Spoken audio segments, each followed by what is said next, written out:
Shalom saudara yang dikasihi Tuhan. Kita berjumpa kembali dalam pesan pastoral hari ini. Saya berdoa Bapak Ibu Saudara dalam keadaan yang baik-baik saja. Sudah beberapa hari kita lewati melalui pesan pastoral ini, dan biarlah pesan pastoral ini memberi kekuatan kepada kita semua, khususnya firman Tuhan yang saya bagikan kepada kita semua. Hari ini saya mau berbagi firman Tuhan. Saya berikan tema, mengapa kita kadang-kadang mengalami kekurangan. Pertanyaan ini sering muncul dalam proses pengembalaan yang Tuhan percayakan selama 20 tahun. Mengapa saya mengalami kekurangan? Itu sering muncul pertanyaan ini. Nah, mari kita akan belajar bersama-sama. Ada 5 alasan mengapa kita itu kekurangan. Alasan yang pertama karena tidak patuh. Yeremia 5 ayat 25 menyebutkan, kesalahanmu menghalangi semuanya ini dan dosamu menghambat yang baik daripadamu. Saudara yang dikasihi Tuhan, Yeremia itu mengatakan kesalahanmu menghalangi semuanya ini dan dosamu menghambat yang baik daripadamu. Ini berbicara tentang ketidakpatuhan. Coba. Saya karena pernah bekerja di keuangan, jadi saya dapat berbagi prinsip-prinsip keuangan yang kita harus patuhi di dalam kita mengelola keuangan. Yang pertama, pengeluaran itu tidak boleh melebihi penerimaan. Saya kasih contoh, sebagai orang percaya kita harus bijak mengelola keuangan. Jika Anda mempunyai penghasilan 1 juta, maka yang pertama ketika Anda menerima penghasilan yang 1 juta, Anda harus sisihkan 10% untuk perpuluhan. Jadi jumlahnya 100.000. Upayakan juga sisihkan untuk tabungan. Kurang lebih 10%, jadi juga 100.000. Sisanya Anda kelola dengan bijaksana, yaitu 800.000. Nah, kadang-kadang kita terbalik dalam pengelolaan ini, sehingga pengeluaran itu selalu lebih banyak dari penerimaan. Kalau itu yang terjadi, maka kita akan selalu kekurangan. Tetapi yang berikutnya adalah pilihlah investasi yang tepat. Investasi itu bentuknya bermacam-macam. Anda tinggal belajar investasi yang paling baik. Tetapi hati-hati memilih investasi. Jangan tergiur oleh investasi dengan bunga yang tinggi, dengan iming-iming hasil yang tinggi, dan akhirnya merugikan Anda sendiri. Tapi yang berikutnya, hindari berhutang untuk kepentingan konsumtif, karena ini akan menjebak kita. Jadi alasan yang pertama karena tidak patuh. Alasan yang kedua karena kurang iman atau lalai meminta kepada Tuhan. Yakobus pasal 4 ayat yang kedua mengatakan, kamu mengingini sesuatu tetapi kamu tidak memperolehnya, lalu kamu membunuh, kamu iri hati tetapi kamu tidak mencapai tujuanmu, lalu kamu bertengkar dan kamu berkelahi, kamu tidak memperoleh apa-apa karena kamu tidak berdoa.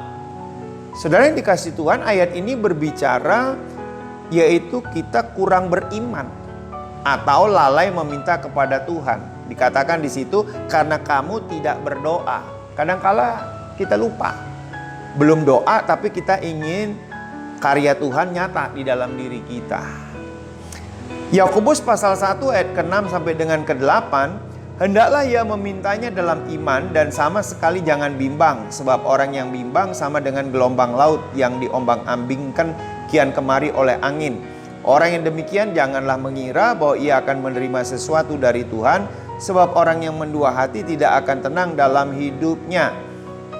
Ada kebimbangan dan tidak meminta dengan iman. Itu yang membuat kita kekurangan. Jadi karena ada yang kedua itu karena kurang iman atau lalai meminta kepada Tuhan. Alasan yang ketiga mengapa kita itu kekurangan, karena malas. Di dalam 2 Tesalonika 3 ayat yang ke-10, Sebab juga waktu kami berada di antara kamu, kami memberi peringatan ini kepada kamu. Jika seorang tidak mau bekerja, janganlah ia makan. Jadi firman Tuhan dengan jelas sekali mengatakan, kalau enggak mau bekerja, janganlah makan. Artinya, kita enggak boleh malas. Mungkin pertanyaannya begini, Pak Gede, saya ini kena PHK. Betul, kena PHK. Atau Pak, usaha saya sudah nggak bisa lagi memberikan hasil kepada saya. Mungkin betul juga dalam keadaan yang seperti ini. Tetapi yang saya maksudkan, walaupun Anda mungkin kena PHK, tetapi jangan pernah berhenti untuk berusaha. Minta kepada Tuhan hikmat, apa yang harus saya lakukan ke depannya. Mungkin omset Anda sudah turun, usaha Anda mungkin sudah ada yang tutup. Tapi Anda jangan berhenti. Anda terus berkarya, Anda terus bekerja. Karena saya percaya ketika kita bekerja dengan rajin, Tuhan bela kita. Ada waktunya Tuhan akan memberi jalan bagi kita, bahwa usaha yang kita lakukan, walaupun di tengah-tengah krisis seperti sekarang, Tuhan memberkati usaha kita. Tuhan memberkati pekerjaan kita. Nah, alasan yang keempat, mengapa kita kekurangan? Supaya kita tetap bergantung kepada Allah dan sumber-sumbernya. Amsal pasal 30 ayat 8 sampai dengan ke-9. Jauhkanlah daripadaku kecurangan dan kebohongan. Jangan berikan kepadaku kemiskinan atau kekayaan. Biarkanlah aku menikmati makanan yang menjadi bagianku. Supaya kalau aku kenyang, aku tidak menyangkalmu dan berkata, siapa Tuhan itu? Atau kalau aku miskin, aku mencuri dan mencemarkan nama Allahku. Saudara, kadang-kadang Tuhan izinkan kekurangan itu ada pada kehidupan kita. Mungkin pada saat-saat seperti sekarang ini. Tujuannya adalah supaya kita tetap bergantung kepada Allah dan sumber-sumbernya. Tuhan punya maksud mulia. Jadi tidak perlu terlalu khawatir. Tuhan ingin kita bergantung kepada Dia. Mengandalkan Dia. Berharap hanya kepada Tuhan.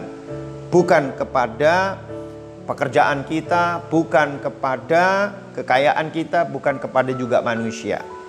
Nah, alasan yang kelima, mengapa Tuhan itu kadang-kadang izinkan kita kekurangan. Untuk memberikan kepada kita, ini waktunya untuk pindah ke tempat penyediaan yang berikutnya. Di dalam 1 Raja-Raja pasal 17 ayat 7 sampai dengan 9. Tetapi sesudah beberapa waktu sungai itu menjadi kering sebab hujan tiada turun di negeri itu. Maka datanglah firman Tuhan kepada Elia, bersiaplah pergi ke Sarfat yang termasuk wilayah Sidon. Dan diamlah di sana, ketahuilah aku telah memerintahkan seorang janda untuk memberi engkau makan. Jadi alasan kita kekurangan itu untuk memberitakan kepada kita, ini waktunya untuk kita pindah ke tempat penyediaan yang berikutnya. Mungkin tempat yang satu sudah kering, habis airnya, yaitu sungai Kerit, dan Tuhan menyediakan di Sarfat melalui seorang janda di sana kepada Elia. Akhirnya Elia makan dengan baik, dan janda ini yang melakukan apa yang diminta oleh Elia, itu mengalami kelimpahan sampai masa kemarau berhenti, tepungnya, minyaknya nggak habis-habis. Artinya janda ini dapat makan. Nah, Bapak Ibu yang dikasihi oleh Tuhan, itu sebabnya dari 5 alasan ini yang mana kena di dalam kehidupan kita. Mari kita kembalikan kepada Tuhan semua perkara ini. Kita berdoa. Bapa, di dalam nama Tuhan Yesus, hari ini kami boleh belajar mengapa kami kadang-kadang mengalami kekurangan. Biarlah apa yang menjadi kekeliruan kami, malam hari ini kami mohon ampun di hadapan-Mu. Tuhan memberikan kami hikmat, pengetahuan untuk kami boleh lakukan pada masa yang akan datang yang lebih baik daripada sekarang ini. Ampuni kami ya Tuhan, Tuhan yang memberi kami kekuatan, Tuhan yang memberi kami hikmat.